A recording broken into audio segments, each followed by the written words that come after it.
As I brace myself for another episode of succession planning, incest flaunting, and, well, walking, I find myself wondering, do they have these caskets ready to go, or is the funeral put on hold until one is made? If they're pre-built, how early is too early to have one ready without being in bad taste? Also, while we're being disrespectful, did they really need the whole casket? I mean, she was just a skeletal ash pile at the end. Wouldn't have been easier to make a bust and save everyone the crafty time? None of the people out here on the rocks would hear this whispered funeral speech for Lena, so why risk the rocks at all? It's not like anyone's trying to take a perfectly cinematic picture. Show tries to coax sadness from me, but forgets that it's conditioned me to feel nothing while watching because everyone dies a horrible death regardless of my investment. Otto's back! Hip hip hoop! Wait a minute. He's the Hand again? We didn't even see Lionel die. Wait, his name was Lionel, right? Anyway, this badge is doing the narrative legwork of confirming that Lionel Strong is dead and that Viserys has decided he's able to trust Otto again. Why does this show persist in refusing to give me the I actually want to see? Me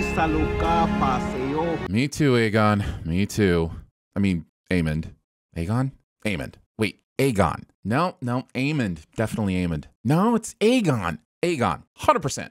Right? It took so long for this casket to drop into the sea. And while I know that we're meant to feel the importance of the ritual, we have other things to be interested in here. For example, Rhaenyra isn't queen yet. Let's get to that because we want to see her rule for a long, long time. Okay, crew, we've got 5 minutes of staring followed by 20 minutes of some that's so dark it's essentially unwatchable. But before that, let's release the dragons. That'll buy us some goodwill and maybe keep people, guys? Why do the dragons even look miserable now? The next 8 minutes are filled with post-decade skip characters that we barely know anything about, exchanging uncomfortable glances. Pepper into this sad soup the awkward bubbling tension between children who are groomed to despise each other. The result is a viewer, like myself, forced to fill in the quiet spaces with my own version of what the glances and anger mean. It's exhausting. I hate it. Nope, but you know who should be? This smirky asshole that everyone should be suspicious of at this point. Hand turns lean, spool of green, spool of black, dragons of flesh, weaving dragons of thread. Sharing your poetry with arachnids.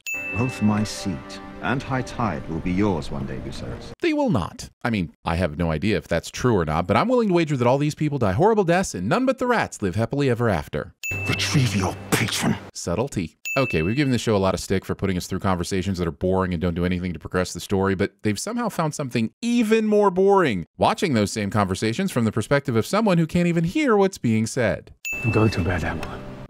An entire quarter of this episode has been spent at the funeral of a character we barely got to know and certainly didn't know long enough to truly care about. And yes, I know the funeral's the thematic backdrop for the actual meat of the scene, but when that meat is a patty of reminding us that the newly appointed Lord Strong is creepy, no one likes Rhaenyra, Aegon is a jerk, and the king is still decomposing, then I'm gonna want a refund for my meat because it tastes like and disappointment. So, and forgive me if I'm wrong here, usually you're able to see what's on screen. But because this show is stupid, it decided to spill dark ink into a black void, retrieve a sample with a spoon made of stir in Satan's tears, smear the residue on a pane of glass, and use that as a filter over the cameras for basically the remainder of this episode. In order to help everyone out, I'll be narrating what happens next to speed us along. He's drunk. He's an ass. He's a thief. He's drunk and he's tolerated. She's sad and he's ambitious. She's horny. He's bored. Oh, there's an ocean here and a beachy tent thing for such an occasion as impromptu fornicating. A big dragon is sad and then stolen. The dragon flies around for nearly 5 minutes. Kids talk to kids about kid stuff. The two people that f***ed on a beach aren't picking sand out of their cracks.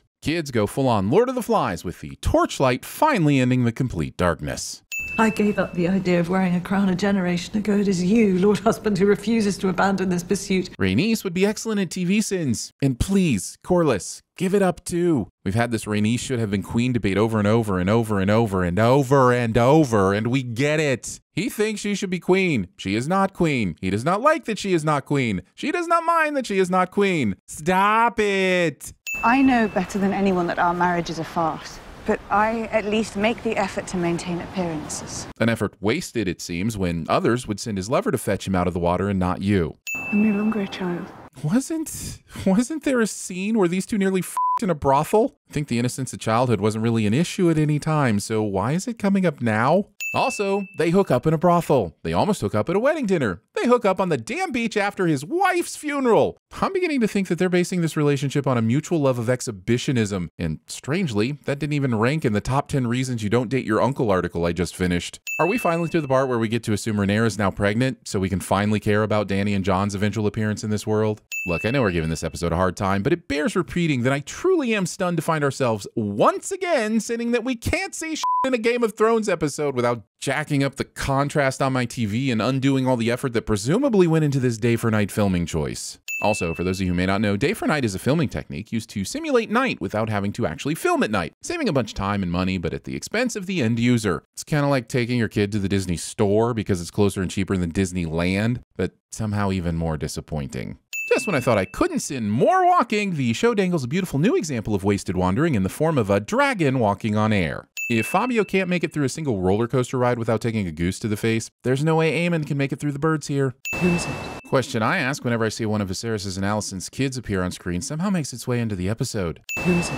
Question I ask whenever one of Rhaenyra's kids appears on screen somehow makes its way into the episode. Who is it? Question I've been asking for the last 15 day for night minutes somehow makes its way into the episode. Maybe your cousins can find you a pig to ride. It'd suit you. Of course, the easy sin here is kids, but I just don't feel as if that covers my level of discomfort in being made to watch half a dozen children beating the Monday to Friday snot out of each other and one of them losing an eye. So let's sin the fact that somebody thought of this scene, wrote it, got the kids to act it out, and then assumed millions of people would enjoy it. But also, kids. How could you allow such a thing to happen? I really hope he's asking this question into a mirror. Like, how are there no adults watching the kids, even though they all stand to inherit massive responsibilities and lands and crowns and How have they all snuck out to kill each other without one person noticing? Why are guards so hard to find during the stabbing parts of the episodes? Over an insult. My son has lost an eye. Well, you know the old saying, an eye for an eye, know who your real daddy is. Where is Seleno?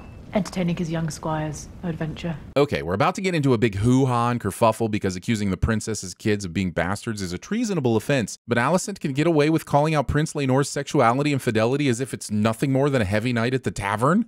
That is insufficient. My thoughts about this entire prequel make it into, I think you get the message by now, I am not having a good time. Rather than disarm Alicent, everyone stops to see if her slashing resulted in a visible wound. Rather than stop the bleeding, everyone stops to look at Alicent to see if her slashing resulted in remorse. What that rogue Aemond has done in winning Vhagar to our side, it's worth 1,000 times the price he paid. 1,000 eyes? I know he's being hyperbolic, but you try getting your eye removed 1,000 times before you go throwing around false equivalencies like that. My goodness, for the love of all that is holy, use a smaller needle. Also, actually, here's an idea. Stop showing us people getting stitches. I have an imagination, and as I'm already using it to think of all the things I'd rather be watching right now, I may as well use some of that bandwidth to imagine the stitches myself. Also, do you think that the writers have a certain quota for their series? Like, we need to see the body endure brutality at least 14 times each episode, or on average, 1,921 times each season. Bonus points for needles.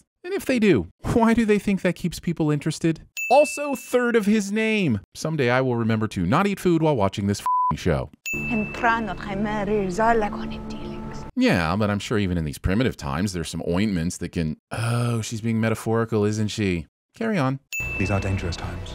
You don't say. Must be a day that ends in Y. God, why isn't this episode over yet? We could not marry unless Laenor were dead. I know. Let's talk about the villain's plan. And for clarity, on this occasion, the villains we're talking about are Daemon and Rhaenyra. They're going to trick everyone into thinking that Laenor was killed by his lover in a sword fight in the heart of Driftmark, but actually send him and said lover off to a whole new world so that Rhaenyra is free to immediately marry Daemon. Look, even if this plan goes off without a hitch, which of course it does because they pull an Ocean's 11 and montage it as it's being described to us, that still leaves Laenor out in the world capable of exposing them the second he realizes life as a commoner ain't all it's cracked up to be. Also, putting aside the fact that they're robbing Corlys and Rhaenys of their last child, Rhaenyra and Daemon both acknowledge that remarrying so quickly will immediately attract all of the murdery suspicions to be cast on Rhaenyra. But I suppose they just think, hey, f it. If we're lucky, we're about to hit another 6-year time jump, so we won't have to deal with any of these pesky immediate consequences. No.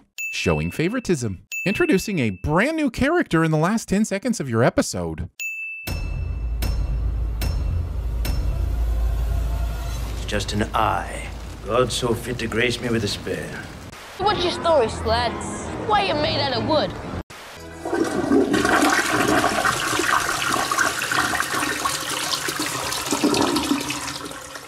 Ao sonyo silon miskas. Aexio sogno. Elon misas. Well, peeing in the ocean was my bucket list item. Is this art or a mistake? My prints. Let me see. Yeah, and I password. Fix them up real nice. Who spoke these lies to you? It was Otto. What? Where do you think you're going? I'm sorry, who the are you? I'm the one who kills the queen.